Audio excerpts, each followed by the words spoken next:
Imagine waking up to the sound of crumbling buildings and the cries of loved ones, only to find yourself in the midst of a devastating earthquake.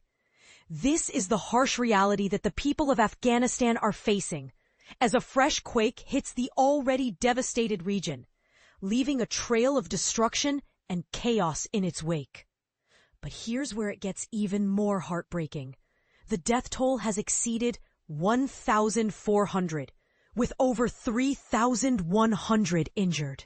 And the numbers are expected to rise as rescue efforts are hindered by the treacherous terrain and unpredictable weather.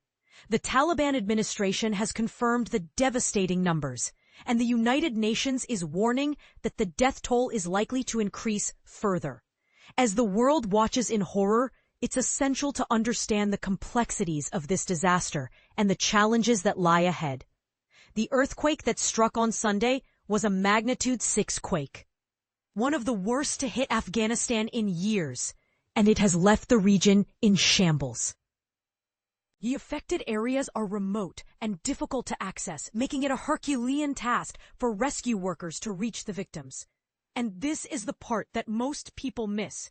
The region is prone to deadly earthquakes due to its location in the Hindu Kush mountain range, where the Indian and Eurasian tectonic plates meet. The World Health Organization has highlighted the overwhelmed health system and the challenges of delivering aid, and it's a race against time to save lives.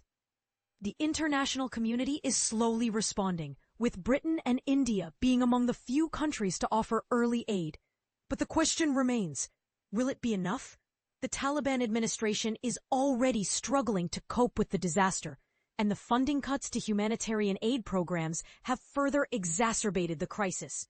The U.S. decision to cut funding to USAID and the reductions in other foreign aid programs have left Afghanistan vulnerable to such disasters. As the world grapples with the complexities of this crisis, it's essential to ask, what can be done to prevent such tragedies in the future? And what can we do to support the people of Afghanistan in their time of need? The answers to these questions are not simple, but one thing is clear. The international community must come together to provide aid and support to those affected. The clock is ticking, and every minute counts. As we watch the events unfold, we're reminded of the fragility of life and the importance of compassion and empathy. The people of Afghanistan need our help, and it's time for us to act. But here's the controversy. Should the international community provide aid to a country with a questionable human rights record? And what about the role of the Taliban administration in responding to the crisis? These are questions that spark differing opinions. And it's time for us to have a nuanced discussion about the complexities of humanitarian aid. So we ask you, what do you think? Should the international community provide aid to Afghanistan despite the challenges and controversies surrounding the Taliban administration? Share your thoughts, and let's start a conversation.